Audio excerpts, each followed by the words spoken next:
Delusional certainty, the world we think we live in. Hear me say something. Imagine two people, both wake up on an ordinary Tuesday, both leave home believing they'll return to the same life they left that morning. They have plans for the weekend, things they need to finish, people they are supposed to meet. One of them has already been thinking about what they're going to do next month. The other has been thinking about something they want to build over the next few years. Neither of them is doing anything unusual, they're just living. And somewhere underneath all of that, their minds have already carried today into tomorrow.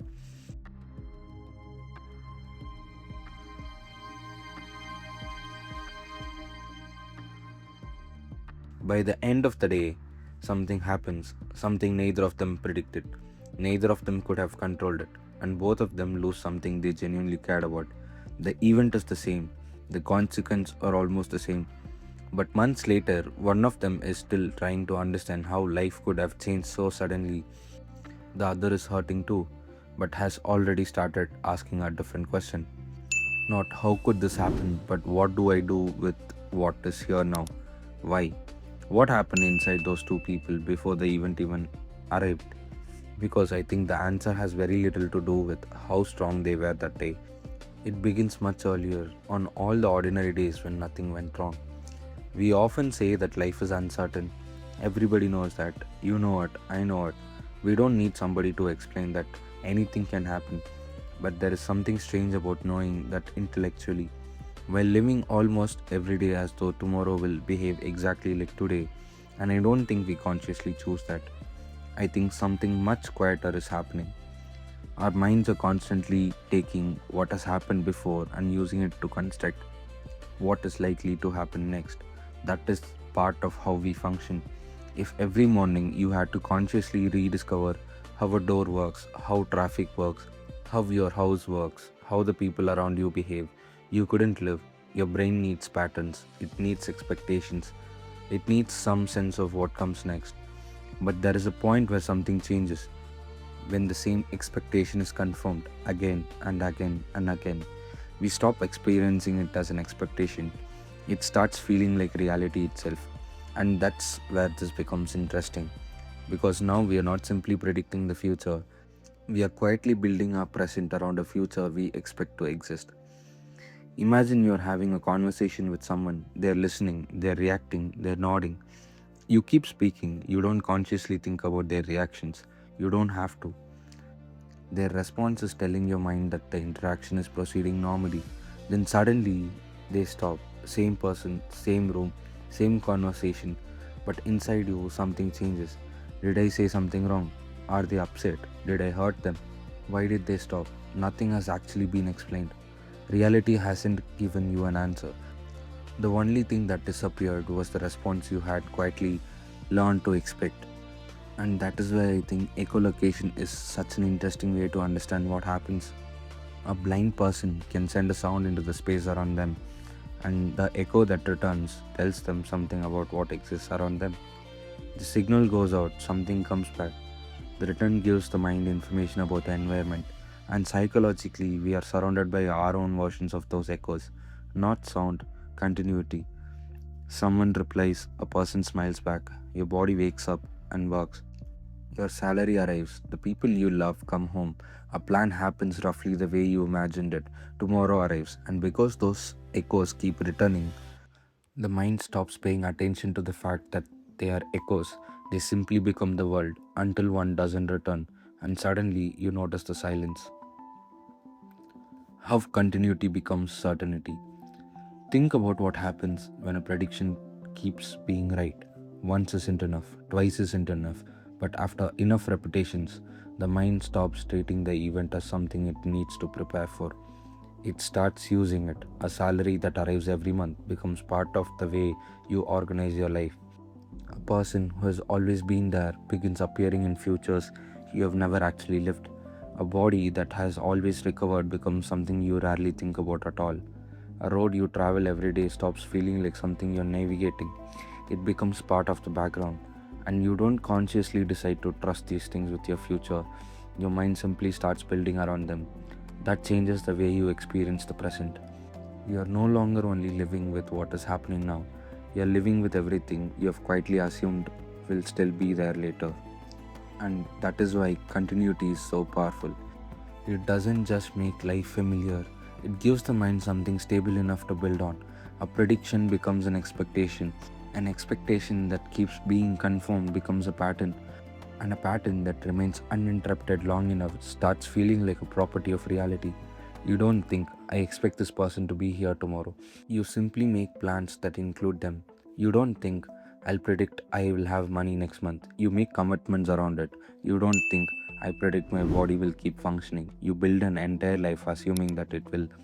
That's the subtle shift.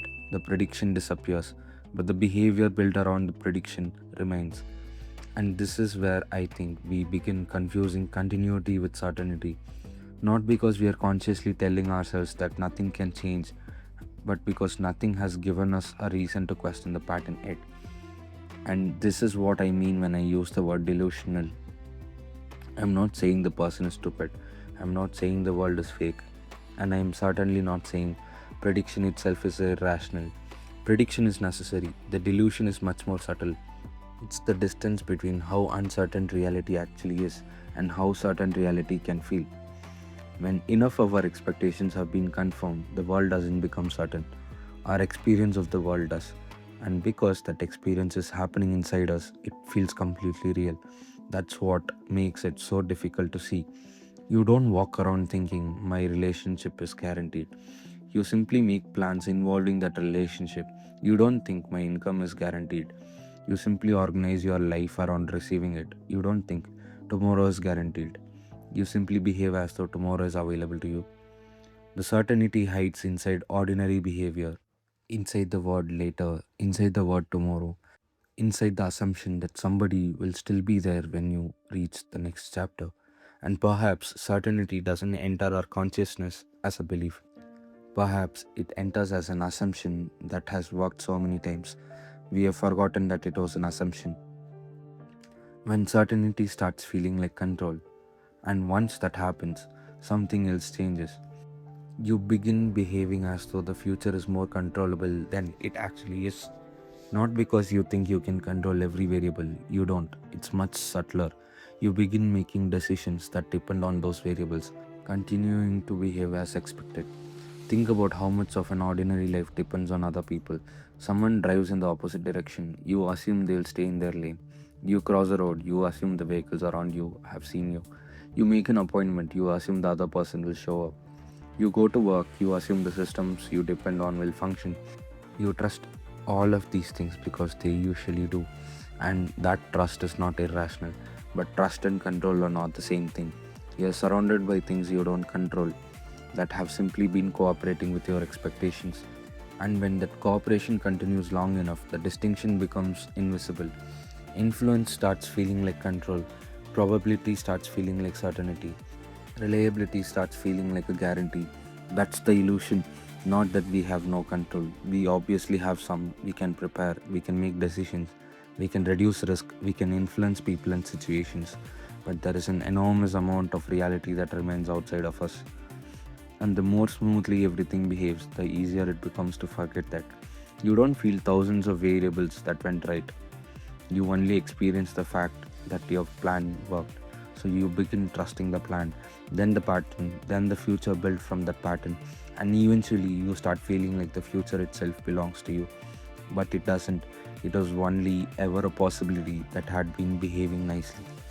This is where the idea of control becomes especially interesting because we often say, I need to get my life under control. But what exactly are we trying to control? Other people, their decisions, their emotions, the economy, our health, time, nature, chance. Even our own minds are capable of producing thoughts and reactions before we consciously understand them, where they come from. So perhaps what we call control is often a much smaller thing. We can influence, we can prepare, we can respond, but we cannot command the entire chain of event that produces our lives. And as long as the chain keeps behaving, we don't notice the difference until something breaks. When reality refuses to match, and then something happens that wasn't part of the pattern, a phone call you weren't expecting, a result you weren't prepared for, a person who doesn't come back, a relationship that changes, a body that suddenly behaves differently, a plan that becomes impossible. And we usually describe these moments very simply. We lost something, something went wrong, everything changed. Of course, it hurts. But I think there is another layer underneath the event because the mind wasn't only holding the present, it was carrying a future, and that future had been quietly constructed from everything that had continued until then. You weren't only expecting tomorrow, you had already placed things inside tomorrow: people, plans, money, experiences, versions of yourself. And when reality refuses to match that future, the mind has to do more than process one new event. It has to reorganize everything that depended on that old pattern. That's why something can change in a few seconds and take months or years to psychologically process. The event happened once, the expectation may have been rehearsed for years, and suddenly you aren't only grieving what happened, you're grieving everything that was supposed to happen next. That's why uncertainty can feel so violent. It doesn't simply introduce something unknown, it removes something that had already started feeling known. And when the future becomes uncertain enough, the mind often tries to close the gap. It searches for explanations, it replays conversation, it checks information again, it asks for reassurance, it imagines possibilities. Then possibilities about those possibilities. Because not knowing can become uncomfortable enough that almost any answer feels preferable to remaining inside the question. Psychology actually has a name for this difficulty: intolerance of uncertainty. People differ in how much uncertainty they can comfortably hold without feeling compelled to resolve it, and that explains something we experience all the time. Sometimes the mind isn't trying to discover the truth, it's trying to make the uncertainty stop. That's why you can spend an entire night thinking about something that hasn't happened. The thinking isn't necessarily bringing you closer to reality, it's giving your mind the feeling that it is doing something about the unknown, and that's a very different thing. Think about a simple situation. Someone who normally responds to you suddenly doesn't. At first, there is no information. Then your mind starts producing it. Maybe they are busy. Maybe they are upset. Maybe something happened. Maybe I said something. Maybe they don't care anymore. Notice what has happened. Reality gave you less information, but your mind produced more. And that is one of the strangest things about uncertainty. When reality becomes ambiguous, the mind can become more certain, not necessarily more accurate, just more desperate to complete the picture. There is an even deeper example. Imagine your manager walks past you looking frustrated and says, "Meet me in 30 minutes." That's all you actually know. One sentence, one tone, one facial expression. But those 30 minutes can become an entire psychological event. Did I make a mistake? Did someone complain? Is something wrong with my work? Is this about yesterday? The meeting hasn't happened, but your body can already begin responding to the future your mind has constructed. And the interesting part is, the manager might have been frustrated about something completely unrelated to you. Your mind didn't receive the future, it created one and then reacted to it. That is the mechanism I'm interested in, because when we say uncertainty affects us, this is what we are talking about. Reality gives us an incomplete picture, the mind fills the missing space. We experience the completed picture as though reality gave it to us, and when reality eventually reveals something different, we experience not only the new information but the collapse of the picture we had already been living inside. The river. There is an image that explains this better for me than almost anything else. Imagine a river. For some time, the current becomes very gentle, and someone begins building a castle there. Stone by stone, the river stays calm. So they keep building. Years pass. Eventually, the castle becomes enormous, and after enough time, they stop thinking about the river. They experience the castle as though it were standing on land. Then the current returns. The foundation moves. The castle begins collapsing. The person looks at the river and asks, "Why did you destroy this?" But the river never became land. The calm period simply lasted long enough for someone to forget they were building on moving water. And I think this is what continuity can do to the human mind. It can make a moving wall feel stationary. It can make something that is merely continuing feel like something that is guaranteed to continue. Then, when the current changes, we don't just lose what we built, we feel betrayed by the ground. But the ground never promised us anything. The river was always a river. And perhaps that is the hardest truth about uncertainty. It isn't something that suddenly enters our life. It is the condition our lives were always inside. We simply don't feel it when the water is calm. What philosophy has been asking? This is where I find it interesting that philosophy has been wrestling with versions of this problem for thousands of years. Buddhist thought puts enormous attention on impermanence, not simply the fact things change. We already know that. The deeper question is what happens when the mind asks changing things to provide lasting security.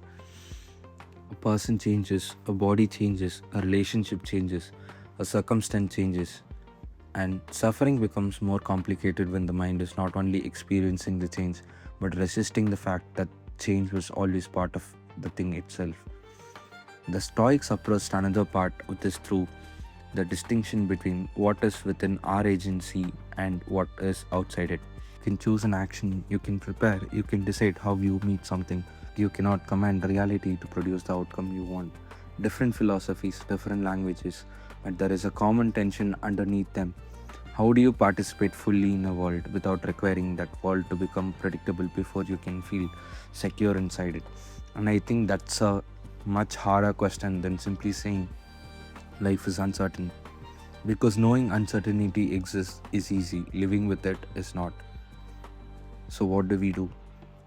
This is where I don't want this whole idea to become another piece of philosophy that sounds beautiful but changes nothing. Because if the answer is simply accept uncertainty, that's not enough. Your subconscious isn't going to stop predicting because you watched a video. It will continue to, it has to, it will continue filling gaps, it will continue using patterns, it will continue trying to understand what comes next. So, the goal isn't to stop your mind from creating certainty. The goal is to become conscious of the certainty it creates. That's a very different thing. When your mind says they haven't replied, so something must be wrong, you don't have to fight the thought. You can simply notice, I have an interpretation, not I have the truth. When your mind says this meeting is probably going bad, you can separate what you know from what you've constructed. The meeting exists, the outcome doesn't. When something in your life has continued for years, you can appreciate the continuity without turning it into a guarantee. That's the practice. Not eliminating prediction, not become pessimistic, not expecting disaster. Just learning to see the difference between what reality has actually given you and what your mind has added. This is where becoming finally means something because you cannot build a mind that never creates certainty. You can build a mind that notices when certainty is being created. You can become someone who's able to hold an unresolved question without immediately needing to answer it. Someone who can say, I don't know, and not experience those three words as helplessness. Someone who can make a plan without psychologically needing the plan to become reality. Someone who can trust another person without confusing trust control over who they will be tomorrow. Someone who can build something deeply without believing that building it gives them the ownership over its future. Someone who can be completely present in what is happening while knowing that what is happening is not a promise about what happens next. This is not detachment from life, it's almost the opposite because you don't have to protect yourself from caring. You can care, love, hope, work, build. The difference is that you're no longer asking those things to guarantee your future before you allow yourself to participate in them. The two people again. Remember the two people from the beginning, two ordinary Tuesday mornings, two lives that looked almost identical, and then the same uncertainty entered both of them. Imagine one of them sitting alone that night. The room hasn't changed, the walls are same. The phone is still beside them. Tomorrow morning will still arrive. But the future they had been quietly carrying in their head is gone. That's why they're asking, how did everything change so suddenly? Because the event didn't only remove something from the present, it erased a version of the future that had already started feeling real. The other person is still sitting with the same loss, same silence, same fear. They are not somehow less affected. But eventually, instead of spending all their energy trying to restore the old picture, they begin asking, what's actually here now? That's the difference. Not that one knew the future, neither did. Not that one was prepared for the specific event, neither could have been. The difference was that one person's mind had become more dependent on continuity to feel secure. The other had spent enough time understanding uncertainty that when continuity broke, it still hurt. They didn't have to discover uncertainty and the loss at exactly the same amount. And maybe that's what we can actually train the training, because preparation for uncertainty cannot mean preparing for every possible thing that could go wrong. That's impossible. There are too many possibilities. You can spend your entire life imagining disasters and still be surprised by the thing that actually happens. That's not preparation. That's another form of trying to control uncertainty. Maybe real preparation is much quieter. It's training yourself to notice the moment when your mind begins turning an expectation into a fact, to notice when you're emotionally responding to something that hasn't happened, to separate what do I know, what am I predicting, what am I assuming, what can I influence, what is outside me, and then what is the next response available to me. Because that's the part that remains. Something happens, then there is a response. Something changes, then there is another response. We don't control the entire scene, but we participate in what happens next. And that is where our real agency lives, not in making life behave, but in becoming capable of meeting whatever reality gives us. And this takes time because you're not trying to install a new belief, you are trying to change a relationship your mind has built through years of experience. The subconscious will keep producing its predictions. Let it. The thought will come, the fear will come, the expectation will come, the imagined future will appear. The question is whether you have to become completely identified with it. Can you notice the thought without immediately treating it as information? Can you feel uncertainty without immediately trying to eliminate it? Can you allow the future to remain unfinished while still living your present completely? That is a much harder kind of strength. Not the strength to predict correctly, not the strength to expect the worst, the strength to remain available to reality when reality refuses to follow your prediction. Living with the contradiction. And maybe this is where the whole thing becomes a little paradoxical. The more deeply you understand uncertainty, the more freely you can participate in certainty when it is actually here.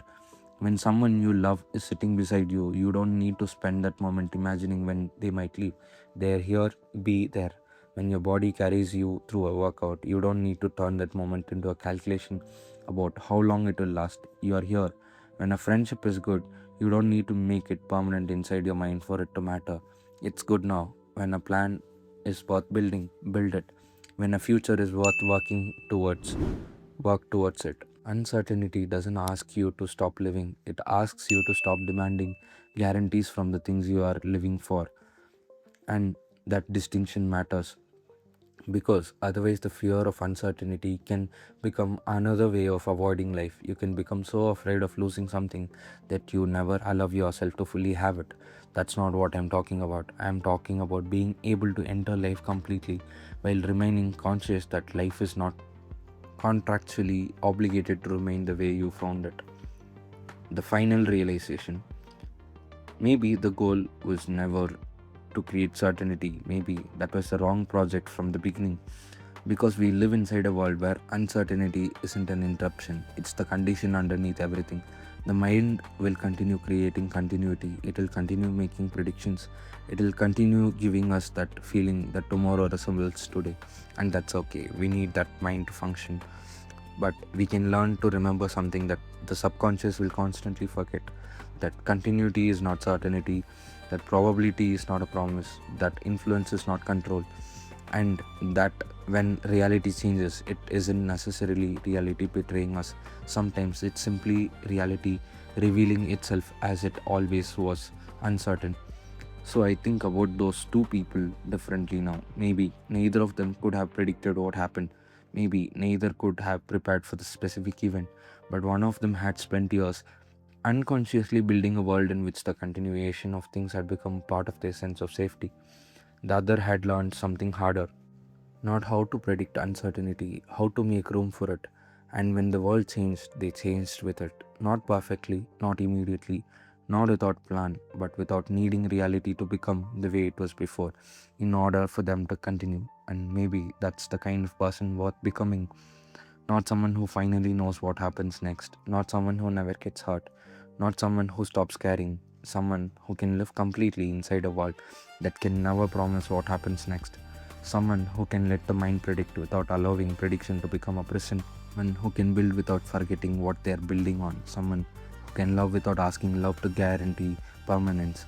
And When uncertainty finally arrives, not because they predicted it, but because they understood that it was always there, they can still feel everything: the fear, loss, grief, confusion, and underneath all of that, there is one thing they don't have to lose: the ability to respond. They can eventually stop asking, "How could this happen?" and begin asking, "What does reality require from me now?" Maybe that's what becoming really means. Not becoming someone who controls the river, not becoming someone who knows where it will flow, becoming someone who can build beside it, love beside it, live beside it, and when the current changes, still know how to move. Because the river was never broken, it was always moving, and maybe the person we are trying to become is simply the person who no longer asks reality to honor a promise it never made.